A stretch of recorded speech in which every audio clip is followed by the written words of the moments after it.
Would you like to nominate a word to describe the discount code with? Gorgeous. Go for gorgeous. You've done that before. I've done it before and it'll make me laugh, so...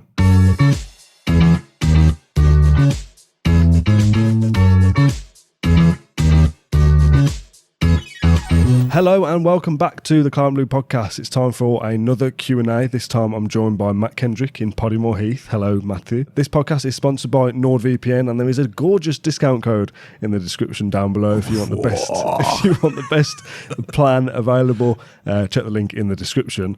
Now, as we record this, Villa are yet to play Bayern Munich or Manchester United, but this is our international break podcast. We're going to answer some fan questions that are not related to kind of things that are happening right this second.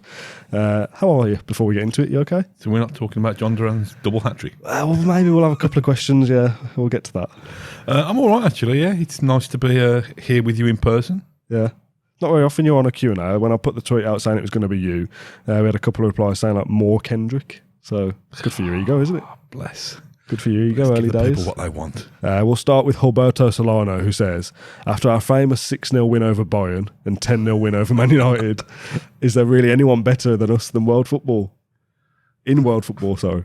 I don't think even before those two momentous results was anybody better than us than world football. Listen, we're setting ourselves up for a fall here, so sadly I haven't got my Claret Blue crystal ball with me, but let's enjoy it regardless. Yeah, I mean, it's weird, isn't it? Because everyone watching this will know what's happening in those games. But for us, obviously, they've not yet happened. I'm not going to ask you for a specific score prediction for each, but how do you think it's gone? I think we'll be competitive in both games. I think we're competitive in every game. Being competitive against Manchester United should hopefully make sure that why are we talking about this? That's the first question. We'll have beaten Manchester United and we'll have not lost to Bayern Munich. So okay, that's good. Stick that in your in your prediction pipe. And smoke it. Good. Normally when John and I do these, we do football questions, silly question, comment of the week. But as I said, this is totally random. So James says, I like John, but more Kendrick Q&As, please. There we go. There's another one. Okay. So, if it guaranteed us a Leicester City moment, Villa winning the Premier League title, would you be prepared to have a tattoo of the Blues badge covering the back of your hand? No tampering or removal as an option. It's there for life. So this is an interesting one because regular listeners and viewers will know that I have been to a tattoo parlour, never to have a tattoo, but to have a bath put through my nipple. So if you're late to the podcast... I mean, if you're not a regular viewer, that's mental. If you're late to the podcast, you're not seeing it, but it's true. I've never been brave enough to have a tattoo in the past, but if this is Villa winning the league, basically... Yeah, Villa win the league, but you've got to have Birmingham's logo here. I would have it done. Would you? I'd have it done on my right hand, which I'm left-handed, so it's kind of largely redundant anyway on my right hand. I don't know the options you've got. You could wear a kind of Michael Jackson-like glove. Yeah. Forevermore, so it doesn't say that you can't disguise it. Yeah. Now, I'm a man with very hairy arms. I'm not quite Richard Key's hairy hands, but this is another bit of an aside. My arms are so hairy that on my stag do back in 2000, and I should know when I was married, 2005, I think it was. On my stag do back in 2005 in Barcelona, my mates thought it'd be funny to shave all my arms and leave just like Peter with wristband style. Oh, wow. Made out of hair. So I reckon I could probably have a comb over, like a werewolf style comb over. I would do it if it meant that Villa won the league, because I've seen Villa win 2 League Cups in my time, but I've never seen us win, exception of the Peace Cup and the playoff trophy. I've never seen us win anything greater than that. So I want to make sure that I witness. I'm sure that there's other ways of that happening rather than me doing this tattoo. But if it meant that I could witness Villa winning something, I would cope with the constant source of embarrassment or explanations going forward. Yeah. But I would have to disguise this horrible kind of thing on my hand. Yeah, you'd have to find a way of covering it up, absolutely. Like any. I mean, if you said to me, I have the Villa tattoo on your hand, I'd have questions about it, to be honest, because I wouldn't want a tattoo. A Blues one, I don't know. I think that's a step too far, but winning the league is winning the league, I suppose. It's difficult, that. It's a really, really tough question. I'll be keen to see what other Villa fans think about stuff like that, because even just like the thought of wearing a Blues shirt is grim to me. I wouldn't want to do that, really. If you said, oh, you've got to do this podcast in a Blues shirt, I'd go, no, thank you. For the purposes of winning the league, yeah, tattoo me up. Okay. Do you want to hold your hand up and I'll Photoshop it on? Could do anything with that. Right, next question from Jamie Weaver, who says, who would be in the starting 11 if you could only pick players from the current squad and the 1982 European Cup winners squad? It's basically a combined 11 of our best ever moment in our current era. The 10 outfield players who won the European Cup, and you'd probably put Emi Martinez in goal for half of it before he does his shoulder hook. For longer than 8 minutes or 9 minutes, half of it before he's replaced by Nigel Spink. It's tough, isn't it, as an actual answer for that question, to compare players from 40 years apart is so difficult. Like Dennis Mortimer, amazing player, but would he fit next to Yuri Tielemans, for example, and work in 2024? I don't know. I wouldn't change much of them at all, and this is somebody who's living on the legend of the 82 guys rather than being able to witness what they achieved. But, you know, and this has been recorded on the day of the Bayern Munich match, and obviously the 82 guys were invited back to Villa Park last night, and Monchi delivered a lovely speech about how their legacy is what inspires every generation of Villa team going forward. They want to do that justice against Bayern Munich. That's doing that justice against Bayern Munich in a group game of the Champions League rather than in a final. So I think, I mean this with the greatest respect to what Unai Emery's done and the players that he's assembled, talent-wise, tactics-wise, spirit-wise, but they've got to do a lot more before they're fit to lace the boots of the 82 guys. So genuinely, you know, you'd probably put Martinez in there because I think he's probably proven that he's world class, one of the greatest, probably, you know, got really strong argument to be rated as the greatest goalie in the world at the moment. So, but I wouldn't jiggle around with much more of it. Funny, isn't it? Because it's like, well, that team was good enough to win the European Cup, so why change it? Yeah. Here's an interesting one from Mr. S. Given the picture that was doing the rounds last week, can it be argued that Dean Smith was the catalyst for Messi finally winning the World Cup? Dean Smith signed Martinez, he comes in, plays for Villa, plays for Argentina win the World Cup. It's that kind of butterfly effect. A catalyst, but it's the catalyst. There's lots of reasons why it could have happened, but you know, I don't mind Dean Smith having I'm the man who some kind of credit, yeah, who won Lionel Messi the World Cup. I think it's interesting, isn't it? Because we're chatting to Mick Dale about Dean Smith, and almost because I wouldn't say legacy's forgotten. I don't think he ever will be forgotten, but because Unai Emery has now came in and taken us to a whole new plane. Does that, to me, that doesn't weaken Dean Smith's legacy. It strengthens it because he laid the founder. You know, talking about the catalyst for what's happening at Aston Villa rather than what's happening in South America. But you know, we've all heard all talk of you know, build the Emery statue and all this kind of stuff. I'd like to think that when the statues are built, that this, or when things are named and stuff, I think Dean Smith has played as important or very similar part to what Graham Taylor did when he got us back.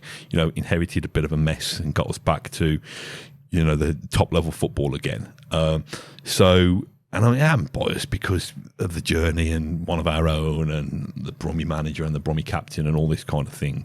But I hope that when these new marks are being stamped on Aston Villa and Villa Park and that kind of thing, I hope that fella's legacy is placed somewhere prominently amongst all that as well. I still think it lends itself to, you know, when the North Stand eventually gets bulldozed and started again, there needs to be a big museum that's somewhere within the bowels of Villa Park or somewhere on that site where you can celebrate all of these things. Do you think you could do something like, I think Man City have like training pitches named after, I think there's an Aguero training pitch or whatever, or you see like some of the street signs around stadiums being changed, like rather than like the Dean Smith North Stand or whatever, which would be a terrible name, having like Dean Smith Way, like near the, you know what I mean, like rather than like a big thing, just like a little nod. I don't know, I've got things like kind of the Caramel Armadi kind of, you know. Caramel Armadi corner. Yeah, Caramel Armadi refreshment hut. It was just in my head. Raj says, it seems like part of the plan for Emery and co is to reduce the overall age of the squad. With this in mind, are we seeing a similar trajectory to what Arteta did at Arsenal? And subsequently, might we see a Villa title challenge in the next 5 years? Let's start with the first bit about the age of the squad. That's clearly something that Villa are trying to work on, isn't it?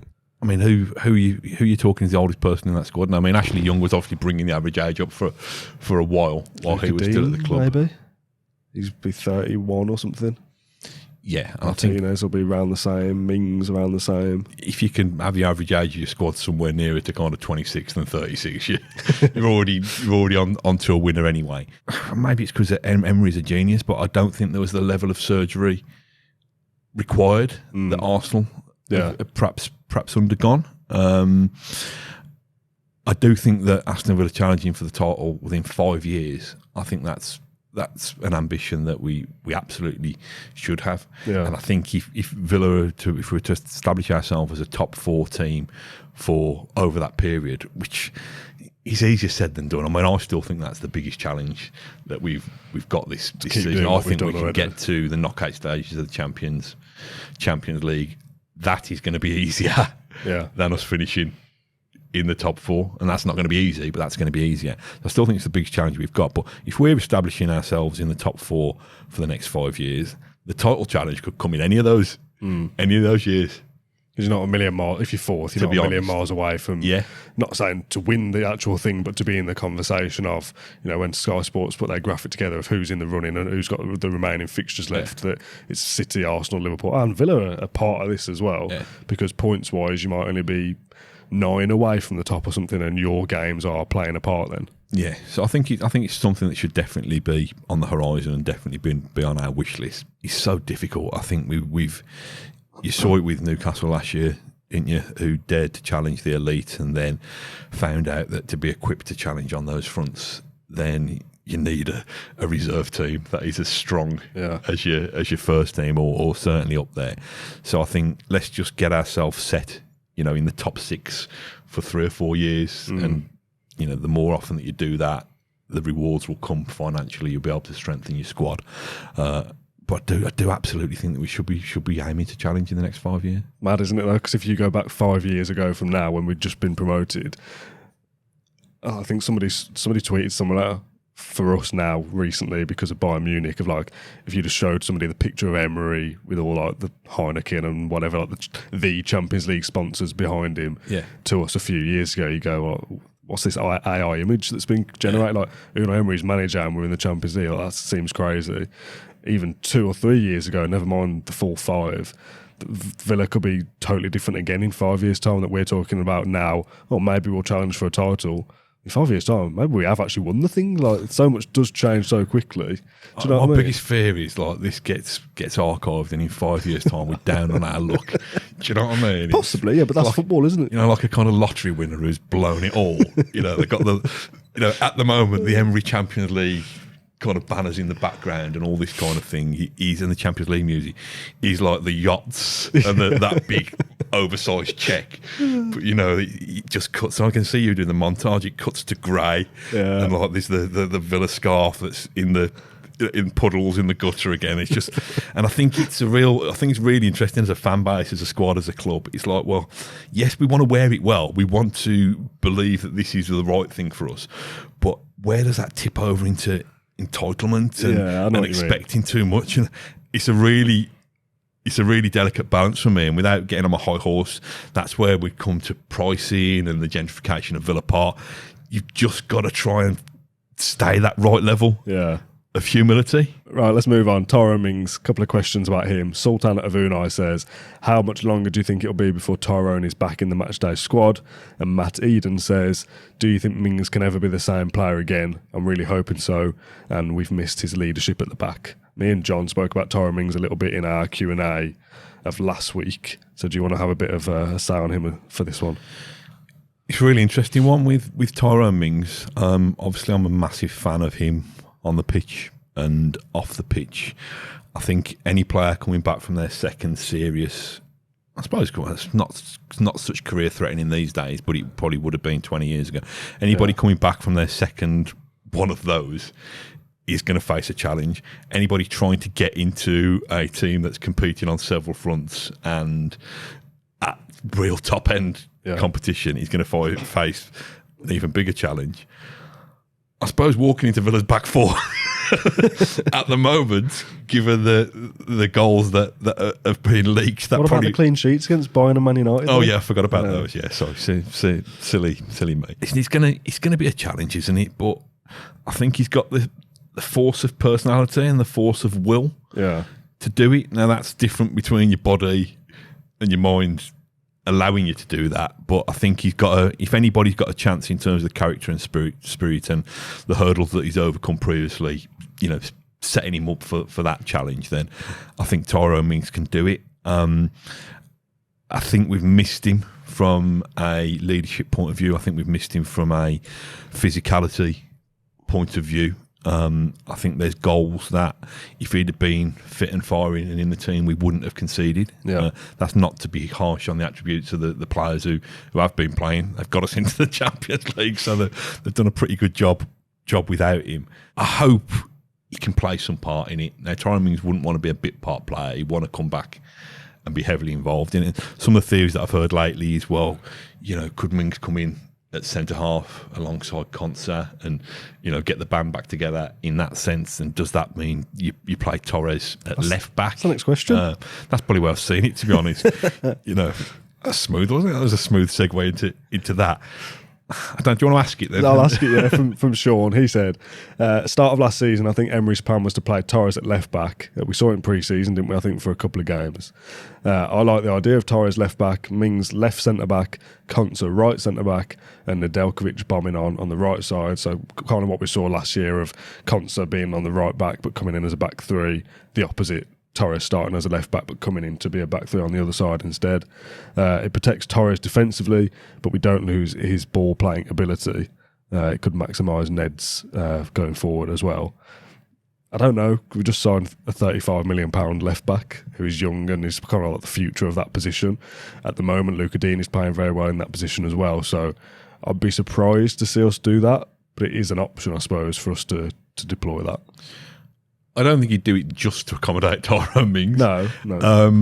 I think it's interesting because Luca Dean and Ian Maatsen offer things very different to each other anyway.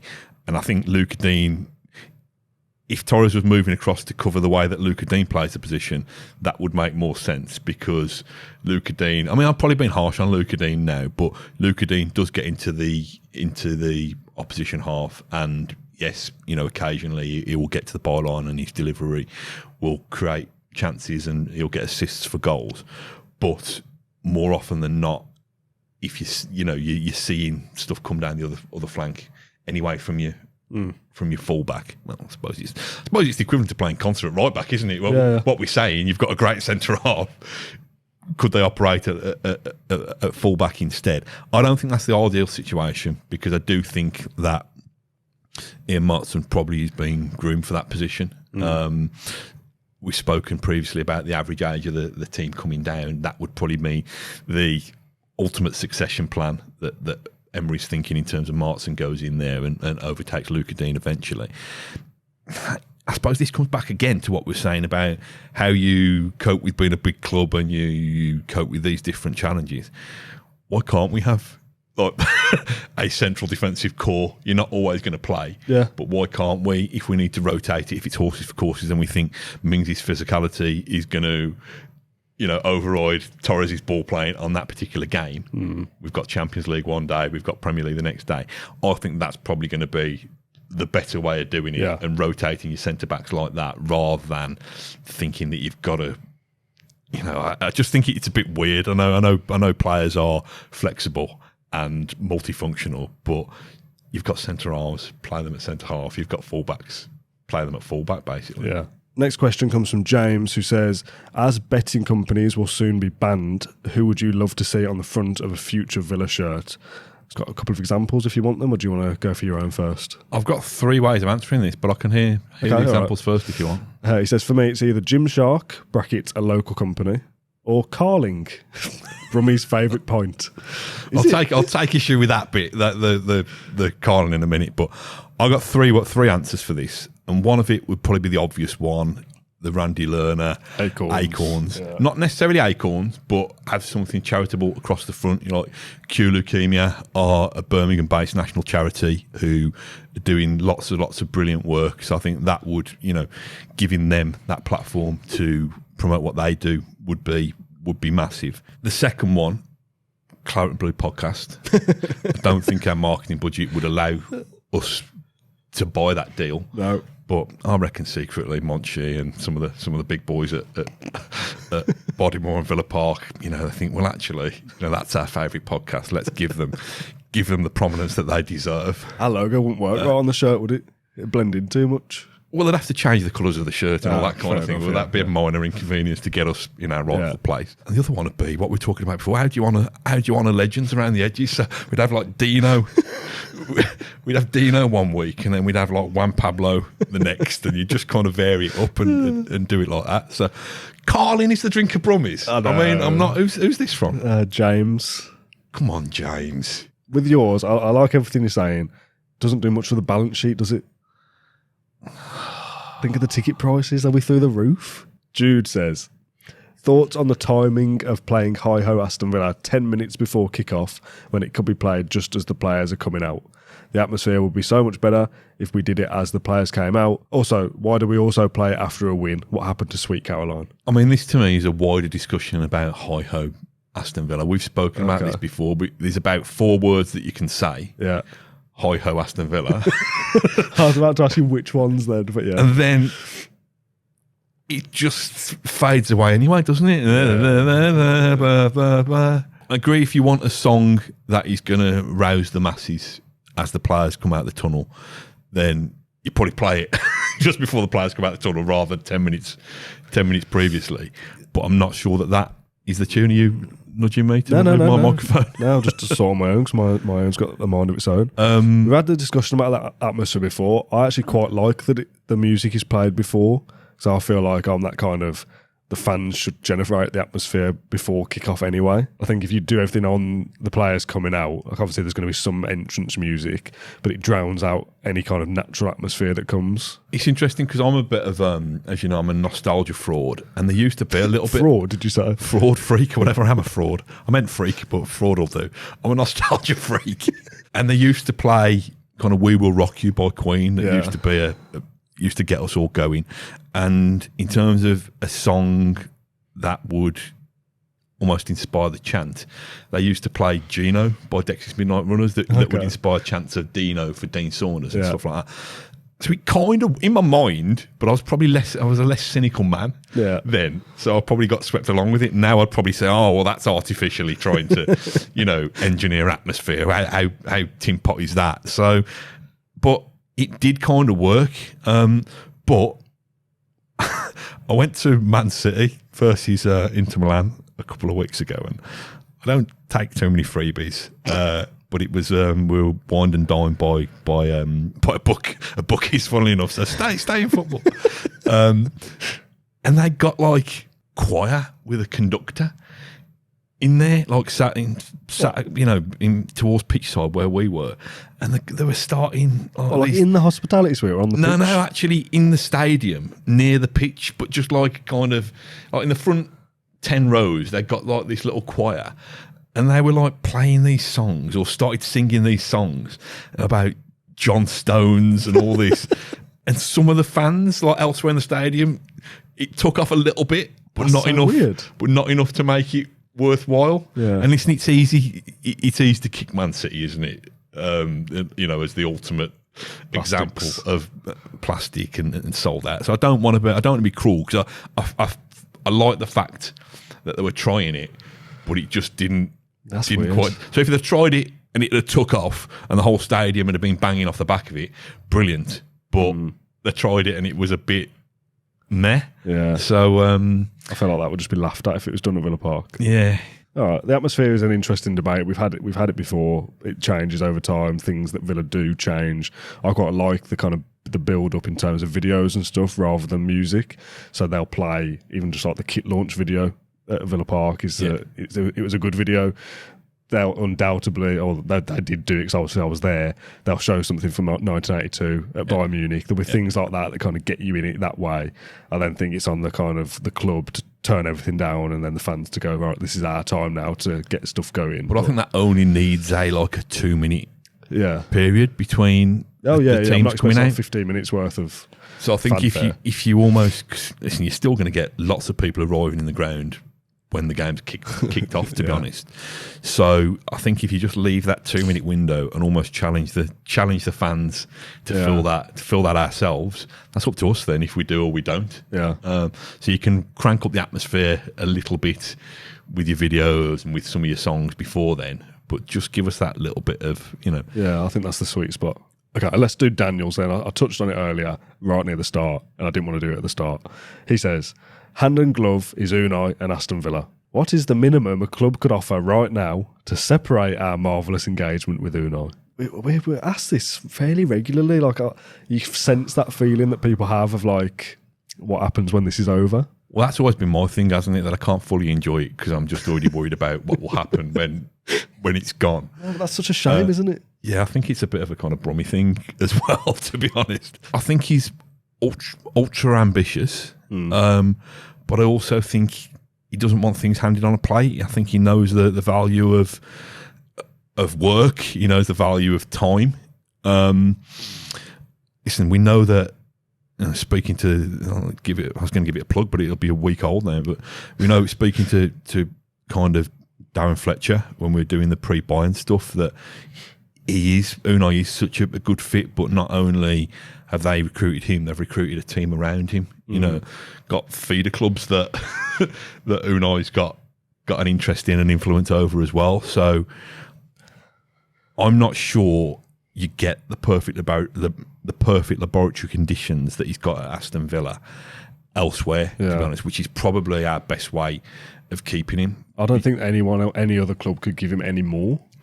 I don't think they would give him that much. Yeah, I don't think they would. I think it would be too political for them to hand over the keys to the shop the way that we've done it. And listen, we might get egg on our face and it blows up and he goes to Norwich City next week or whatever. But the problem you've got is a club that's underachieving at the moment, let's say a Manchester United. Why would you go there when Villa are in a stronger position than them currently?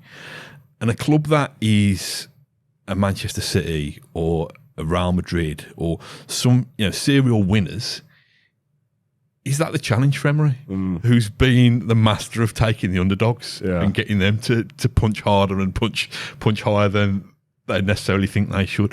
So does it provide the challenge? And like I say, you go to those super clubs and they're super clubs for a reason because they've probably got an infrastructure that is already as is, and then it's just taking a manager off a peg and putting them in there. I don't know. And like I say, I don't want to jinx this because there may be a project, there may be somebody who's kind of working away in the background. How do we get an Emery or a version of him in a year or 18 months' time? So I don't want to be thinking, oh, Christ, a bit like my tattoo causing us winning the league. I don't want my presumptuousness to be the thing that loses us Unai Emery. But I do think all the elements that we've got at the moment, the stars have aligned perfectly to make him absolutely right for Aston Villa and Aston Villa absolutely right for him. So long may it continue. And he's not done anything with us yet, really, in the grand scheme. Come on, Unai, for God's sake. No, but I mean, he wants pull your finger out. He wants to win something. He wants to be in Europe consistently. We're just getting started, is what I'm saying, rather than just coming to the end. We're coming to the end of this podcast, though, almost. The final question on Twitter is a silly question, but I've got some more backup ones if we want to rattle off a couple.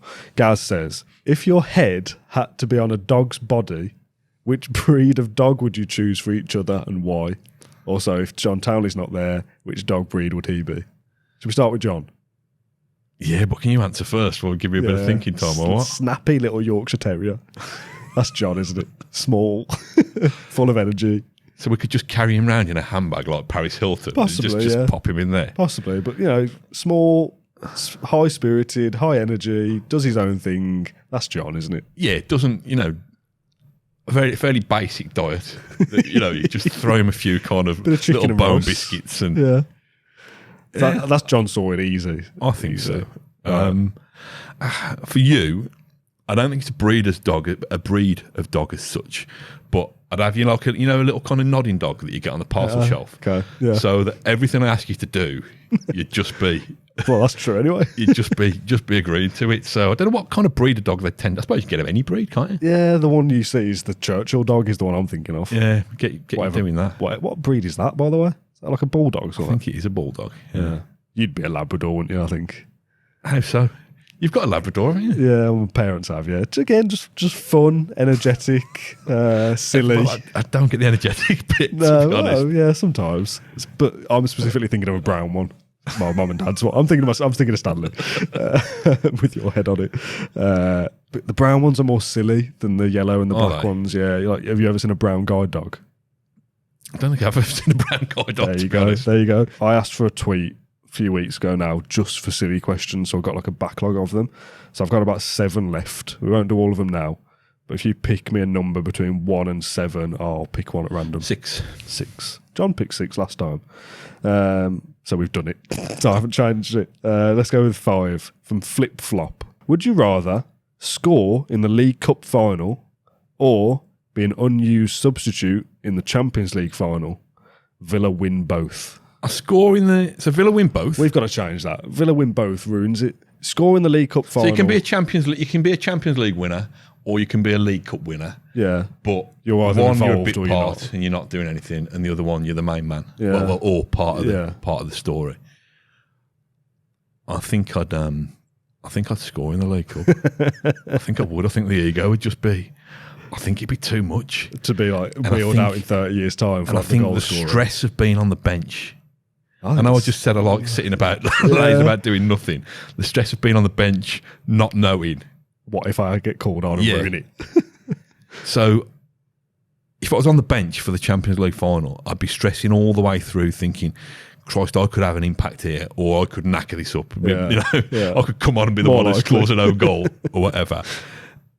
And then going through all the way and then all that nervous energy thinking, well, that was nice, wasn't it? But I'm just a spectator here. I think the FOMO had kind of overtaken me. Maybe you scored the goal in the semi-final that got you there in the first place. You were involved in the journey. I'd be sulking saying, why am I not playing? I think in this scenario, if Villa win both, I'd pick the Champions League because obviously it's more prestigious. I'd take one for the team. I'd be on the bench to win the Champions League.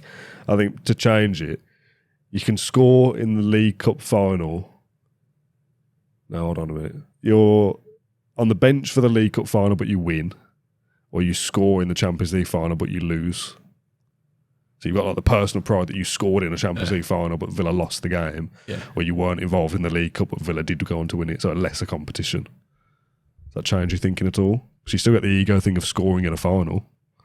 Yeah, I'm very much the opinion that a goal in a defeat, a bit like McGinn's banger against Sheffield Wednesday. Not as good as it. It's still a banger, but it's a defeat, so it ultimately counts for less in my mind. So I think it would be the one where you win. Yeah. I don't think my ego is such that you take scoring in a goals are game. good enough consolation prize. Yeah. I'd still want to be part of winning. Do you want another one? One last one, yeah. Go on, pick a number then. 2. From LCE. Of the current Villa squad... LC? Is that our demographic? No. Well, possibly, yes. LCE. LC? Yes. Oh, God. Bring back Townley. LCE. It's in my bag, as letters, initials. LCE. Okay. Of the current Villa squad, who do you think smells the best? When I was a young boy, and we used to hover for autographs down by the front of the Holt, or sometimes we were in the Trinity, and they'd all smell of like deep heat and Raljecks, and they'd have this real kind of medical smell about them. And listen, you're not going to wear that on your night out. Maybe. But that was what footballers smell like. But I should imagine footballers now do smell like Paco Rabanne. Yeah. I think Ollie Watkins will smell nice. Oh yeah, that's true. Yeah. Just trying to think who else. Tyrone Mings would be my pick, I think. I think Mings. Yeah, I think Mings had. To be fair, Clang, I've met him. He smelled nice. Yeah. That day, that one specific day. Yeah. No, I'm going to go with Watkins. I think he'd have a. That's a good shout, I think. I don't know why, but that just makes sense in my head. It feels right, doesn't it? I think so, yeah. Okay, all right. That's the end, mate, of our... I think Ross Barkley had just smelled of Lynx Africa, by the way. I don't know why, but he's just a real kind of laddie, kind of traditionalist, blokey bloke, innit? Yeah, none of this fancy stuff. So yeah, Okay. you know, he might have dabbed on a bit of his dad's Old Spice back in the day and thought, nah, I ain't having that. That's the end of this week's Q&A. Do you want to do the outro? You've been watching Claret and Blue, up the Villa. Bye.